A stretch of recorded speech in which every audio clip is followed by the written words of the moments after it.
Welcome to Justin Show 001. Today we are having one other than Prof himself, Herman Manyora. Welcome, sir. Thank you. How are you? Thank you. I'm fine. A little brief of who is Herman Manyora. Used to? The little brief about Prof. Yes. Herman Manyora. A brief about me? Yeah. I'm Manyora, and it doesn't go beyond that. I'm a man in the media spaces. Yeah. I do a little teaching at the university where I'm about to leave now. It's nothing more than what you are seeing. Okay. I'm a common Kenyan, a man on the ground. Yeah. Yes, that's it. A lot has been happening in the political space. What are the effects of former president coming back to the political space? Well, that is his party, and he has every right to revive Jubilee. There are indications that he may want to leave it in the hands of maybe Matiang'i. Again, that's normal. But there are also murmurs, loud murmurs, that this could disrupt opposition unity. That's all. Yeah. And reviving Jubilee, will it affect the Wamnyoro party in the mountain? Of course, when you have two giants, two cockerels, Jogo wawili, you cooking the same pot, sometimes it's problematic. Wamnyoro was running the show on the mountain, but that's because Uhuru was in the background, and if Uhuru comes up in the open, pushes it will for affect the formation of pushing for space for Jubilee, and perhaps even much more than that, trying to front Matiang'i. There will be some friction between him and Wamnyoro. Yeah. Between Matiang'i and Wamnyoro. Between Uhuru and Wamnyoro. And what if all of them comes and backs Matiang'i? That will be ideal. That will be okay. If they were to back Matiang'i, both Wamnyoro and Uhuru Muigai Kenyatta, then Matiang'i will have it very easy. Yeah. Will it affect the formation of Raila Ruto in the 2027? Yeah. If Uhuru were to back Matiang'i, and at the same time Rigathi Gachagua back Matiang'i, it'll be over for Ruto. For Ruto. And what if Ruto will be having the support of Raila Odinga? I don't think they can match that. A solid support for Matiang'i from all the players in the opposition is deadly. Would be deadly. I don't think. And what do you see the Matiang'i presidents? How will it be like? Well, Matiang'i has already proved that he's a worker. He can have things done. He can get things done. This country is at a point where we need to get things done. Forget about many other things, the politics, the ideology, and whatever. Just basic making things get done. Matiang'i has proved he can do that. So, to the extent that he can get things done, then and the effect of former Chief Justice who comes from the same region with Matiang'i. Once Matiang'i has been given the presidential flag, flag bearer, presidential whatever, I don't think Maraga will get anywhere. Today, both of them are still talking and breathing. But if the opposition gave Matiang'i the flag, Maraga will suffocate. And will Kalonzo accept to back Matiang'i? They have all undertaken to back one candidate. So if that is the case, then they will all back whoever it is, whether it's Matiang'i or who. If it came to Matiang'i being the sole candidate, Kalonzo will have no option but to accept. And who do you think will back up Matiang'i as a deputy president to make it a perfect formation? That is going to be very tricky because you see, Matiang'i is from Western Kenya. That means Kisii, Luo, Luhya, that region again can't produce. So that rules out Wamalu and Natembeya. And look, Martha Karua has said running mate no. Kalonzo has said running mate no. And for good reason. These are now old people. They cannot deputize young people. It was okay for Martha Karua and Kalonzo to deputize Raila, but something's wrong. Junior. Them deputizing Matiang'i or some younger person, Eugene or Mala or Natembeya. So that if you go by that elimination, then you find you might have to look for somebody else, not from the top, not from this top so far. But if Eugene is not, because of coming from the same zone, Natembeya is not, Kalonzo cannot because of experience and age, Mother cannot, who are we left with? It can be Omtata, same zone. So it will mean you have to go to a place like Mount Kenya and get some young person. Will that not affect the formation of the opposition? Now that is another challenge, because the Luyas will say, okay, fine. If that be the case, then you can even support Ruto. Because if that were to happen, if Matiang'i were to pick Mount Kenya running mate, then Ruto will just go to Western and take Mudavadi. It's game shot for him. It's very complex, that is the way people think. And that's why increasingly, whichever way you look at it, Kalonzo seems to be the ideal. Because Kalonzo, nobody can say no, because he's the most experienced, but he has his own weaknesses. But it's easy to give Kalonzo a running mate. Because you give him Eugene or Natembeya. Tosha. And what in a scenario that maybe Kalonzo is given the flag, then being deputized by Matiang'i? So that locks out Western. The 3 or so million votes from the Western region of the country. You lose that will go to Ruto, most of it, with Raila there. If you pair Matiang'i with Kalonzo, Western is open to Ruto. And what do you think, does Raila still have that strength that he used to have, political strength? Raila may not bring on board the numbers he used to bring, giving somebody. But he still has influence. To write over Raila is to be naive politically. And why do you think he skipped the meeting that was taking place in Kisii, the audio meeting yesterday? I don't think I know why Raila didn't attend. There must be a good reason. Because Raila is not one to miss functions like those. Do you think maybe he was away on attending more important things? He could have been a little under the weather. Or maybe even intelligence reports that there could be trouble, but there must be a reason. I think he must have been attending to something much more important. But there's a time he was in Kisii and people refused to reason to him. Can it be? That's what I'm saying. Intelligence reports could advise him not to go. And when we were checking out, we realized that none of the ODM members elected in the Kisii region attended the meeting. But I saw Simba Arati there. And only Simba and only Simba. Kisii land has got some. You see, something is happening in Gusii land. The other Gusii people are excited about Matiang'i. So anything else is just talk. And do you think Simba can get re-elected as the governor of Kisii? No, not if he went directly opposite Matiang'i. He cannot be re-elected. And what do you think of the Senate of Kisii, Onyonka? Onyonka is a smart man. He knows how to play his politics. Onyonka is with Matiang'i. So that more or less guarantees him. If Simba Arati were to stick with the broad-based government of Raila Odinga, when Matiang'i is a serious presidential candidate, and Onyonka opposed him for governor, Onyonka would win. You know, there are Kibagendis and the rest. Any one of those people who would wish, you know, Kibagendi and Onyonka could, I don't know Kisii politics, but if they went together against Arati, one of them senator, another one governor, or maybe another person for that matter, then Simba Arati will go home. Also, Osoro comes from Kisii. Osoro is playing in the wrong team. Right now, people are not listening to those things. Right now, Osoro is a lone ranger. If you are to advise him, what can you advise? I can't, because he can't take my advice. He knows what he's getting, where he is, and if you have to understand, he's very close to the president. How would he abandon the president? He's prepared to lose. He knows he will lose the seat.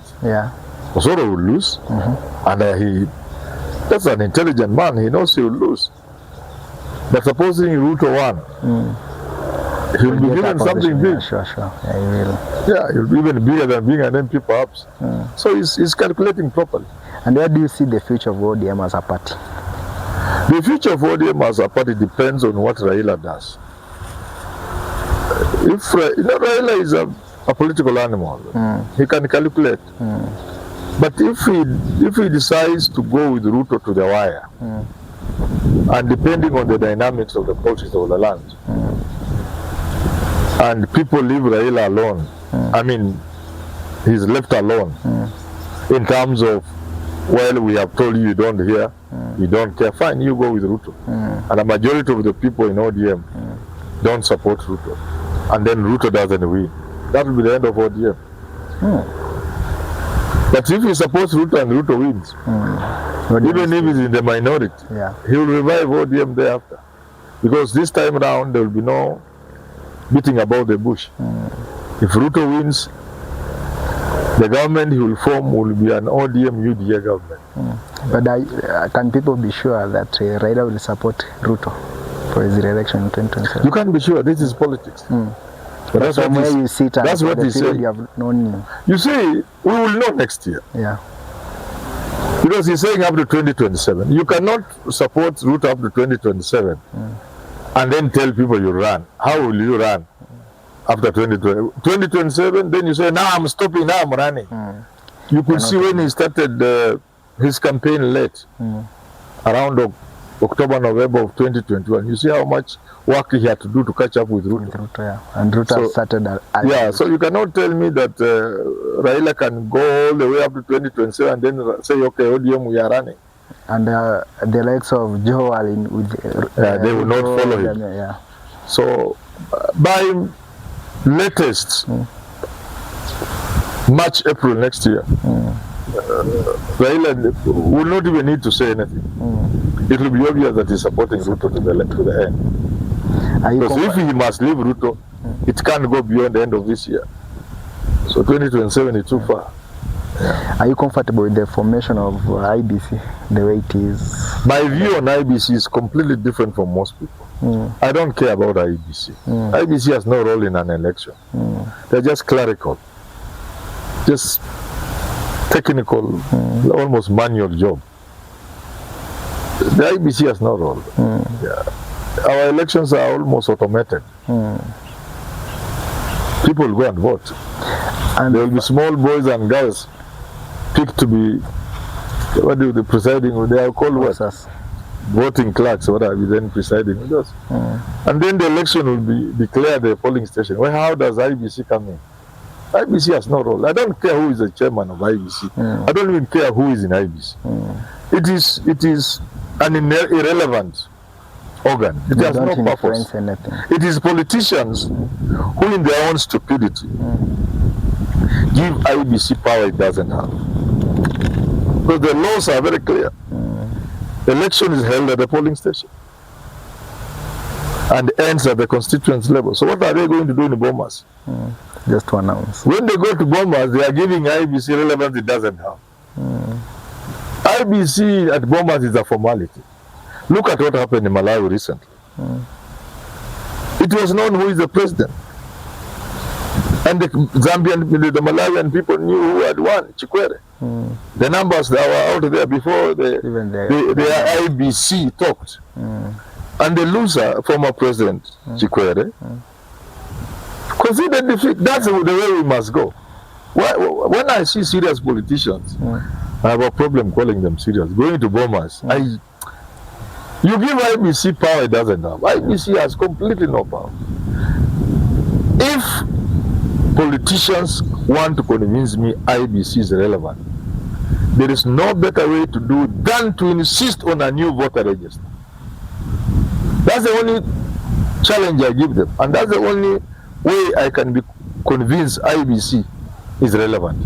If IBC is compelled to come up with a new voter registration, that's when they will be relevant. But this thing is electrical. But so there can be no argument. There is no need for money.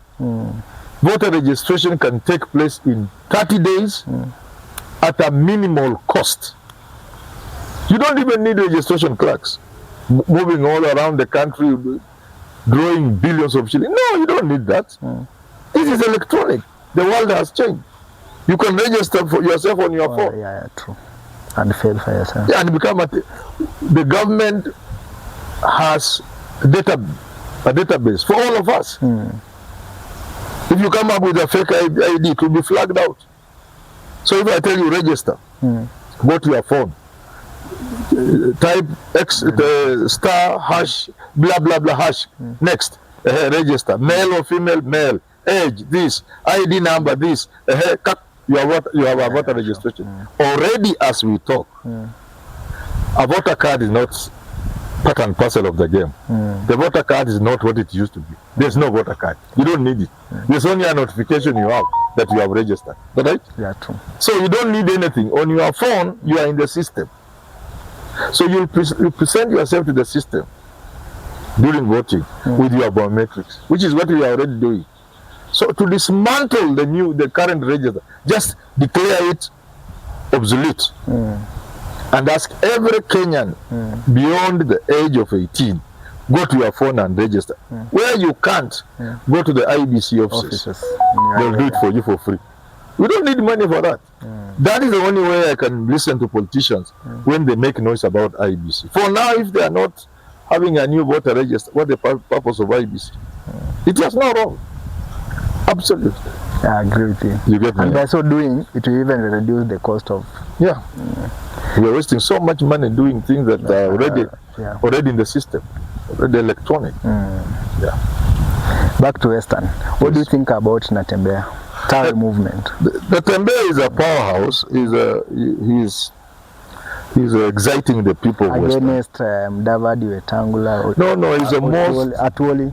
He's the most powerful politician now. The entire Western region. He's the most relevant. He's the one who is at the hearts of people. He touches people. He says the things which are close to the people. People listen to him. What he doesn't have are two things. Thing number one, he doesn't have is the political experience. You know, people like Wetangula and Mudavadi, they have experience. They can watch you as you come. And in one move, they can put you down because experience.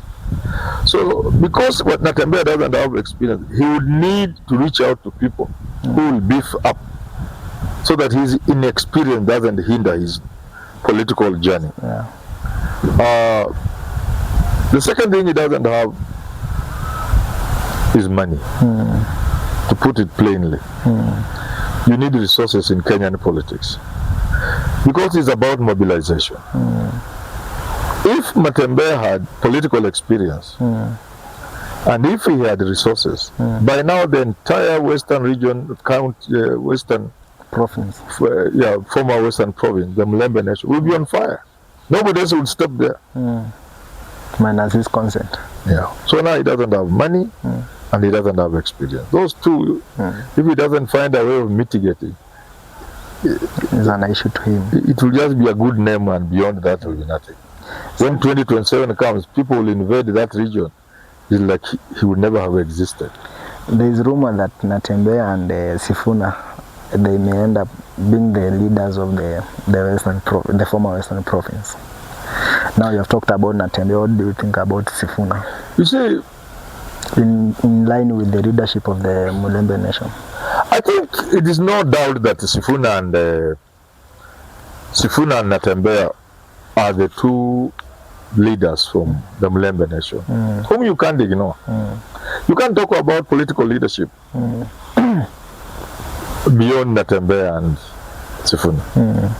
Others may come up, but for now it's just those two. Okay.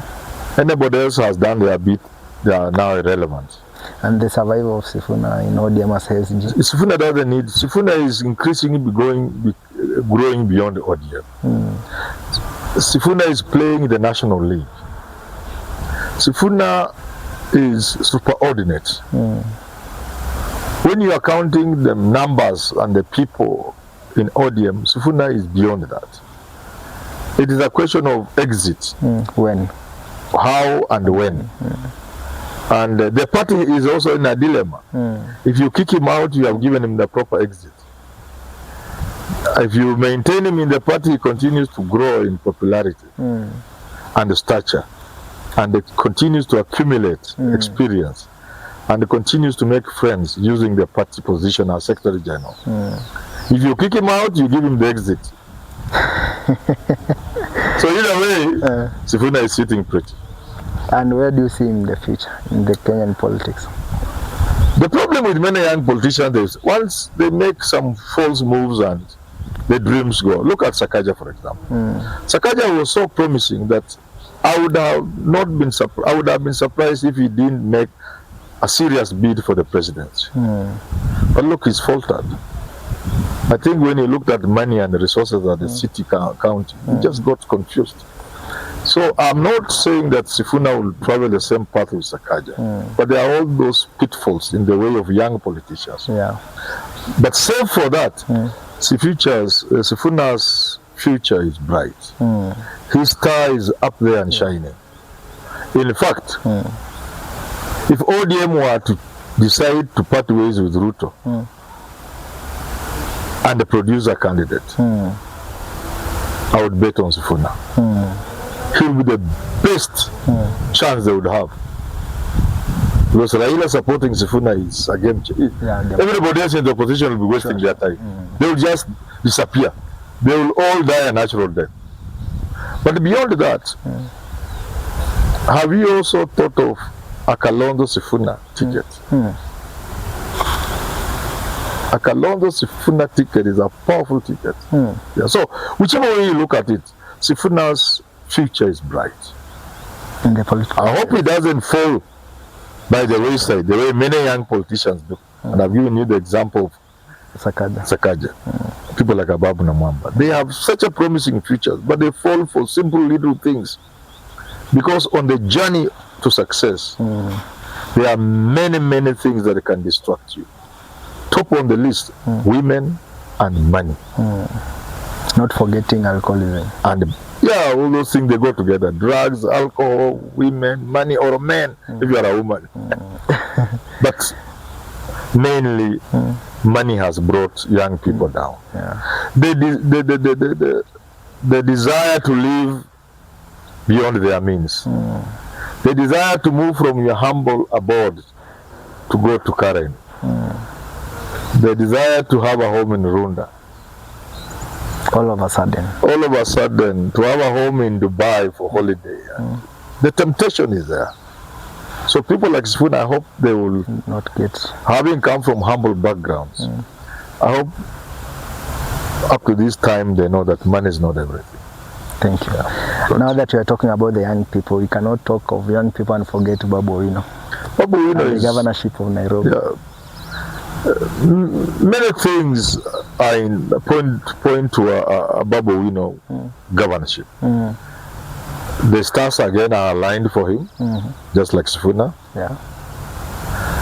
The governorship is his for the taking. The only way Babu would need to be governor is if the joint opposition, especially pushed by Gachagua, were to decide no.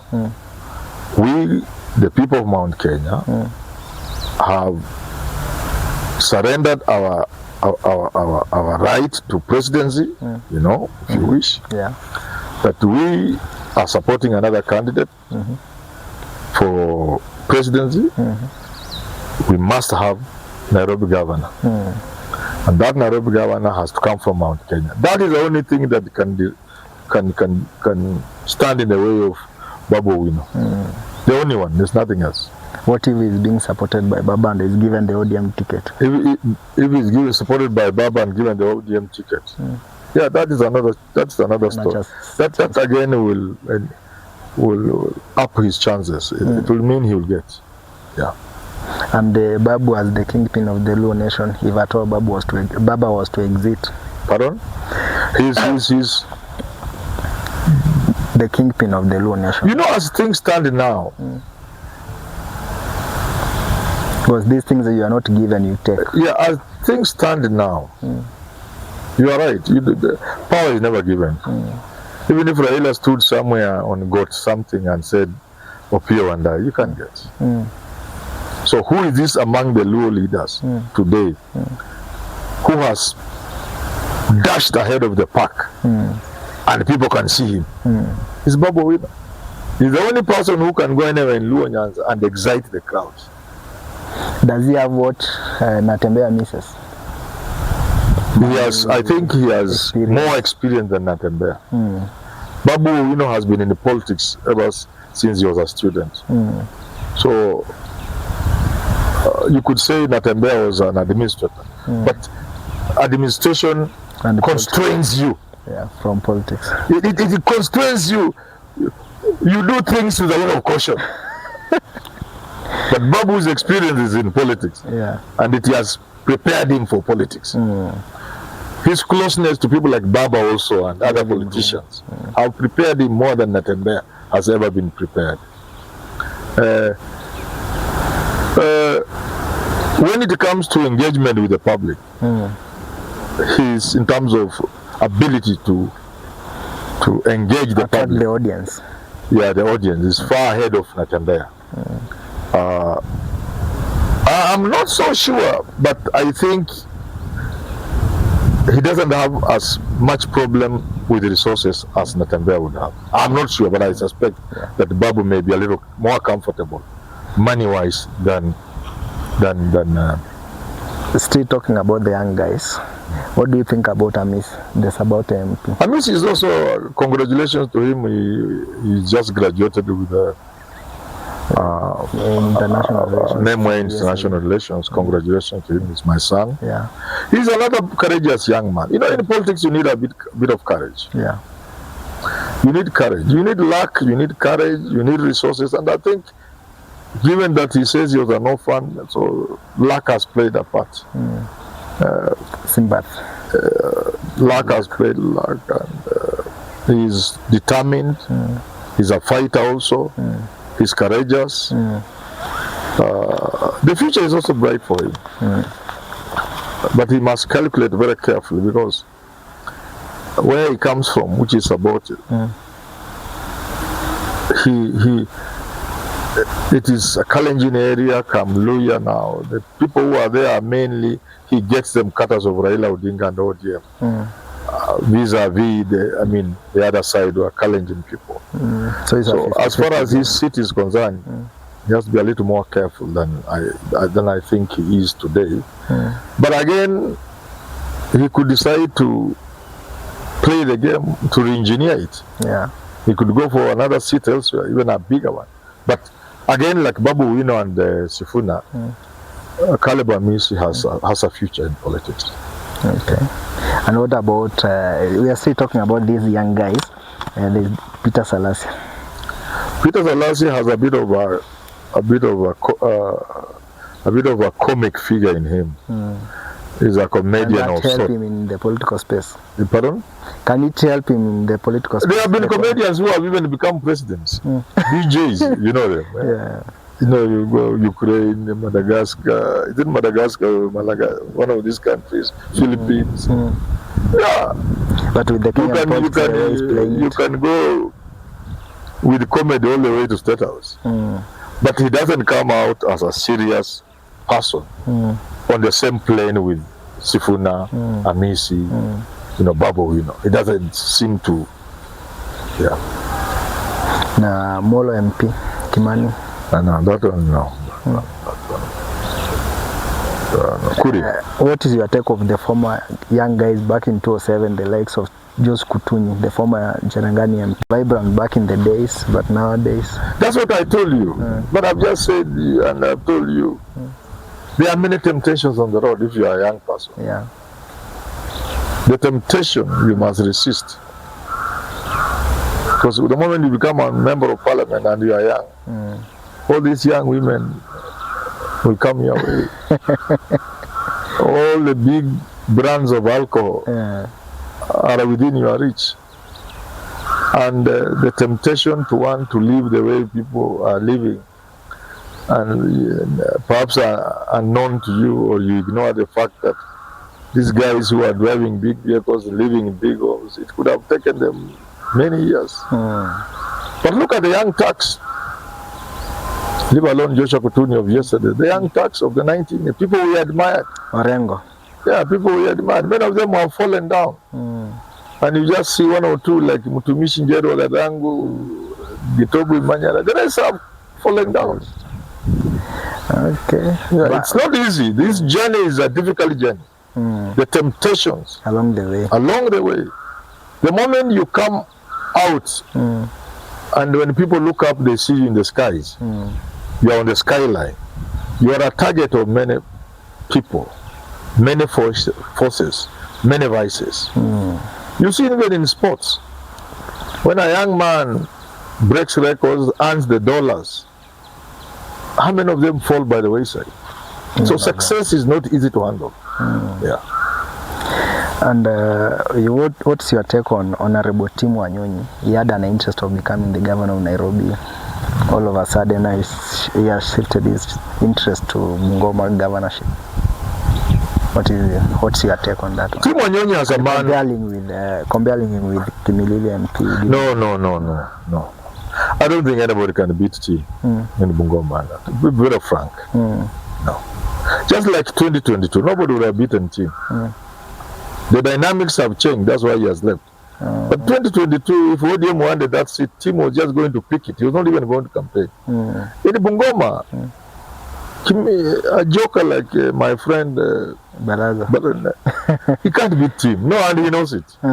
You can't beat Tim. Tim, how can you beat Tim? No, in Bungoma now, 2027. Tim is the governor. If I meet Baraza because he's my son and my friend, I'll tell him just go back to Kimilili. But Tim he's a very popular, by the way. Baraza is a very popular MP. If he was running against anybody else, nobody would have beaten Baraza. Nobody could beat Baraza. Not Kina, this guy who was there before, what is his name? Wangamati. No, none of them. No. Even if Nani was allowed to run again, Lusaka, he wouldn't beat Baraza. Nobody would beat Baraza. Didmas, Titmas Baraza. Only Tim can beat Titmas. And I'm sure Titmas knows he can't beat Tim. Nini napatia? What gives Tim a upper hand? You know, when Tim became an MP, he has been famed for just working for the people. Just working for the people. Look at a powerful MP like Harvey, a powerful figure like Nelson Harvey. He couldn't make it because he was running against Tim. I even told him, I remember we were on KTN, I told him, you can't beat Tim. Look at how Harvey is just going to pick it. He'll just get it. When now that Tim has... who can beat Harvey in Westland? That shows you Harvey was a formidable candidate, but he was going against Tim. So Tim, people know that Tim is a person who dedicates everything he has to the people. Sure. You give him CDF, in fact he tops it up. Yeah. Other MPs steal from the kitty. Tim uses it effectively and it tops up. Tim knows how to make friends. Wish him well in the governorship. Yeah, he has been my MP for a long period of time. Oh, in Westland? Yeah. No, Tim is, and you know what I'm talking about, is true.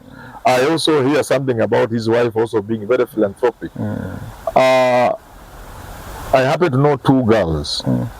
There was a girl who was staying in one of my small houses somewhere. And the sisters were one of the sisters was a beneficiary of a scheme by the wife to Tim Wanyonyi. She's paying fees for through organization. That one. You know that, good in that. When I went to Kangemi High School. Yes. There are many things Tim did to our school when I was in school. So and the wife is also when it comes to interacting with people and helping the needy. That's what people are seeing in Tim. And that's why I'm saying Didmas is a tough politician. Nobody was going to beat him. Unfortunately for him, Tim happened. No, I was wondering how he was going to fit. You know, Jogoa mjini kurudi mashamba. No. Tim, when he went, every MPs with him. All of them. Baraza is alone. Or in the case of the likes of Simbarati who left Dagoretti North. Yeah, they went and won. The name Tim Wanyonyi is a powerful name. You cannot fight a name like that easily. So Didmus Baraza, powerful as he is, popular as he is now unfortunately being forced to fight a big name, Tim Wanyonyi. I don't know Tim. I never sat with him. So it's not like I'm saying he's a friend of mine. No, I don't know. In a scenario that now that Didmus is still young, holds on his horses, waits until Tim finishes 10 years, then he goes back. It's possible. The ground it's possible. But then life doesn't work like that. There are many dynamics. Yeah, sure. Tim can go there and prove he can't be a good governor. He could have been a good MP, but not a good governor. 5 years, Baraza Cup. You know, politics is very dynamic. And they are changing regime. We don't know what happens in 2027. Where will the country be headed? You know, by close of 2026, we will have a clear idea where the country is headed. Very clear. In fact, much more clear than 2022. It will be like 2002 by close of next year. How if the side which team belongs to is a side with a wave, like rainbow wave? You can't stop. But the reverse is also possible. The converse. It could turn out that Didmus Baraza is on the side where the country is moving. And it could even beat it. That's how politics works. Okay. Yeah. And now that we have talked about Western Nyanza, I also wanted us to have a bit of a look in the Kalonzo's Legion, the likes of Mutula Kalonzo Jr. Yes. If Kalonzo is not in the space, who may be taking over from him? It was always that after Kalonzo, whatever that would be, and for whatever reason, Mutula Jr. was always the person to succeed Kalonzo. But of late, I'm having my doubts. Because it's like he's gone so under. He's so quiet. And the politics sometimes doesn't work like that. Yeah. Your presence must be seen. And felt. And therefore he has left it to people like Robert Ombui.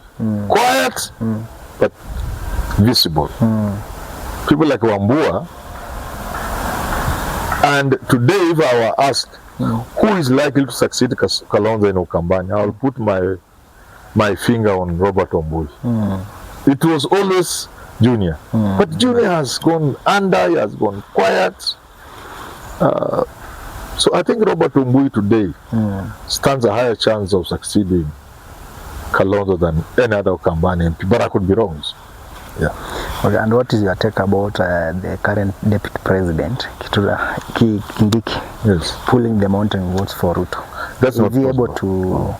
Kindiki is a good man, but he cannot help Ruto much. Can't marshal the vote from the mountain. The mountain is under the spell of Gachagua. With the fact it will take so much for that to change. It can change. But for that to change, even Uhuru's entry, like we have said, may not change much.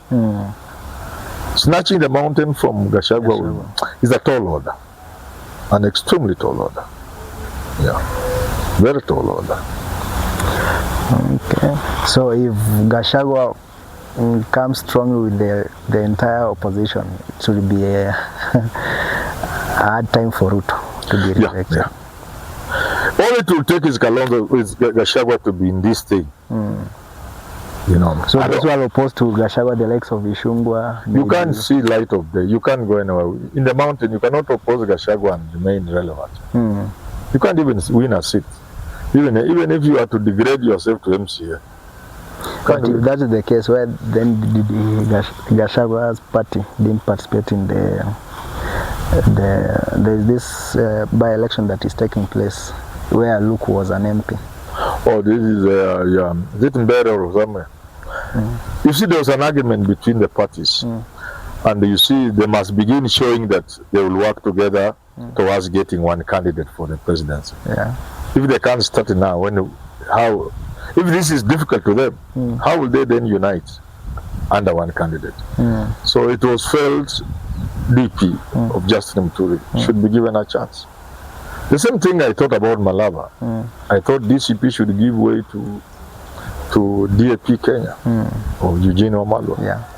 That hasn't happened. I hope it happens before the nominations. The nominations. Yeah, because they can create room for their opponents to pass through. Yeah. Yeah. By dividing the votes. Yes. I see. Thank you. And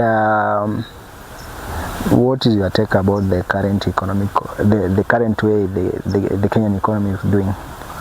Just like any other place in the world, the economy of this country is not doing well. This is a global phenomenon. But again, there is that we are doing to compound a problem that is already bad. Aware that the economy doing badly is a factor of can be attributed to factors beyond our control. Global trends, the corona pandemic, the crude oil prices, the world financial markets. Things really over which we may not have direct control. Aware of that, we should then do our own small things in our small space better than we are doing. So we are compounding a problem that is basically bad by doing bad things, putting bad policies in place. For example, overtaxing citizens in an economy that is doing bad, and therefore contributing to killing the economy. Because some of the policy measures we have put in place affect investors. They affect the employers. You say the employee does this, the employer. So people relocate to other countries. So you see, you are killing jobs. You tax people to the point they have no disposable income. And therefore you are creating a very poor economy, because an economy is built by consumers. And the consumers are people who have disposable income. And the people who have disposable income, if the salaries are good, our workers are always on strike because of poor salaries. And even the poor salaries they get is overtaxed. So in other words, there is no money to run in the economy, to move in the economy. So these big malls people are putting up, they have no people shopping there. Somebody has slammed a door on me, and people who were out of the country, in some country. We were late by just a minute to enter a shopping mall. It was closed. We had dollars we wanted to spend. Nobody could listen to us. That closed. But here, these malls, people just go there for selfies. Why? Because Kenyans do not have money in the pocket. Kenyans don't have money in the pocket because those who are employed, there are few jobs. And some investors. And those who are employed, their salaries are poor. And those poor salaries are overtaxed. How do you expect the economy to grow? So the economy is doing badly because of our own doing. Granted, certain factors are global and beyond our control. But that should be the very reason why we should manage our affairs locally better than we are managing. Because we are aware that this international system under which we operate is so bad, so cruel, so punishing, that we need to do things to mitigate that. What do we do instead? We do the reverse. And that's why the economy is not doing well. Okay. And what's your take on the SHA? Of course, those are some of the things I'm talking about. They're ill-conceived. We put things in place so that people can make money. Not so that they can help the city. Look, everything has a bearing finally on the economy.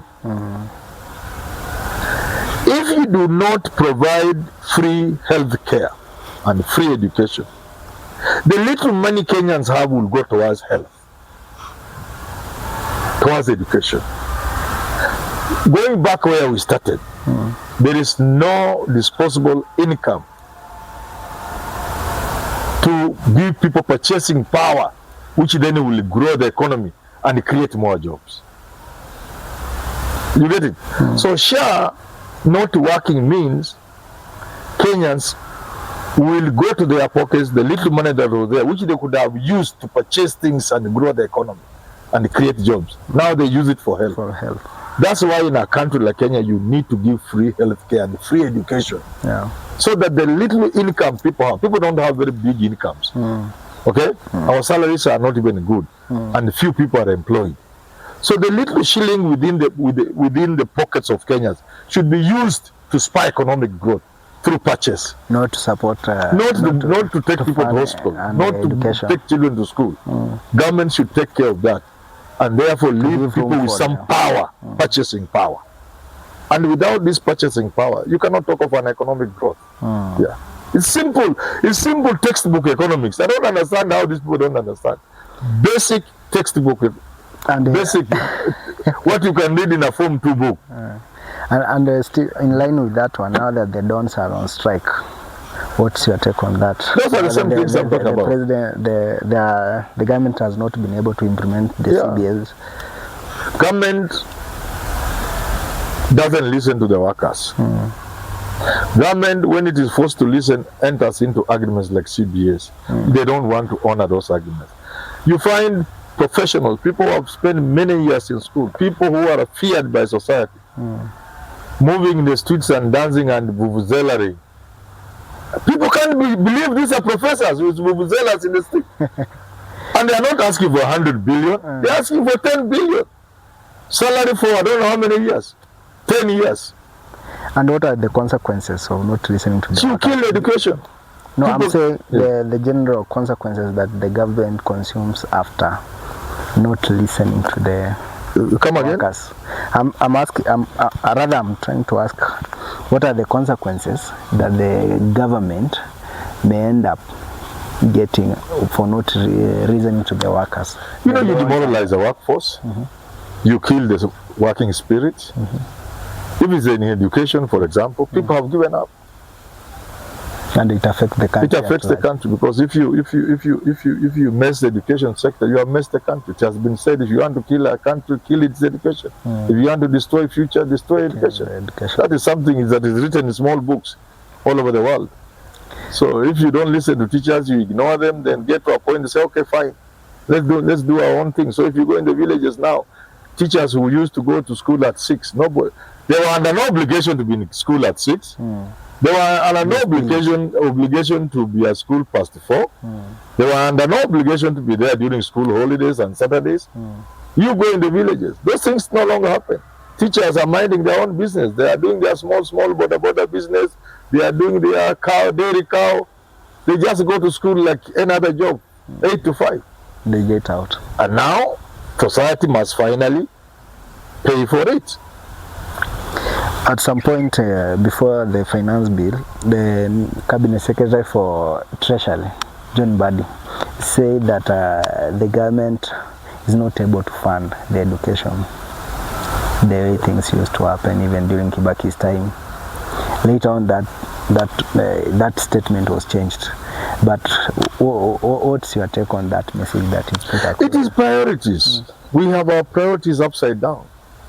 There are many things we are trying to do that are not a priority, and we ignore the priority. Education ought to be a priority number 1. Health ought to be a priority number 1. We need to do those things that without which you cannot do anything else. Those roads you want to construct, it must be healthy people using them. Yeah, sure. Sick people can't use your road. Dead people can't walk on roads. Whatever, there's nothing you can do. So in other words, that's not being done for the people.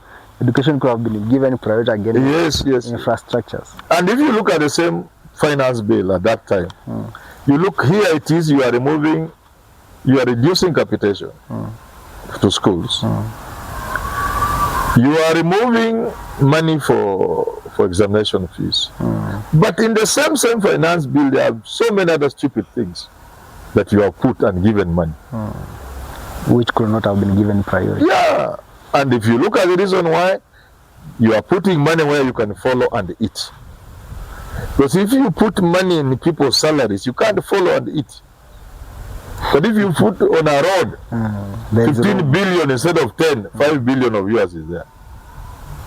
If you put money in health, you can't follow that money and eat. Putting money in education means money is going to schools direct. You can't follow it and eat it. Yeah. You get it? If you put money in education, it means you pay teachers well. You can't go to teachers' pockets and eat the money. But if you put it on a dam, give that dam 60 billion, when it is actually worth 5 million, 5 billion, and especially there are projects which people can't figure out easily what they would cost. So you put something, give it 8 billion, and in reality it should cost 2 billion. So there's 6 billion. You tell them, the Chinese person or the other foreigner, well, kula ine give me, kula mbili give me 4. Unatafuta exit ya kutoa pesa. Yeah, so you are using those projects to get money out of the exchequer. That's what is killing this country. With the setup of county governments and the way things are working there, people are complaining that a lot of money are being stolen from the governors are stealing money. What is your take on that one? Of course, we have devolved corruption. We started governors. Corruption. We started counties without proper structures. Accountability and the right laws, and we didn't put measures in place. And then when the first governors stole our money, we never punished them. In Nigeria, it was a little different. What we needed to have done, when we realized we didn't have the proper laws, the proper structures, we needed to have moved quickly and put structures in place. But more importantly, we needed to have put deterrent measures in place by jailing the first governors who stole our money. They will be serving up to now. Nobody else will be stealing. If the governors of 2013, 2017, about 5 of them were in jail today, or 10. Nobody will be touching that money. Nobody will even be running for office if their intention is to steal. Only people intend on serving their counties will be running for governor. But as things are now, senators are salivating for the governorship. For the government, not because they want to change their counties, but they also want to be the ones running the funds and steal. So, Thank you. Thank you, sir. Thank you for having us.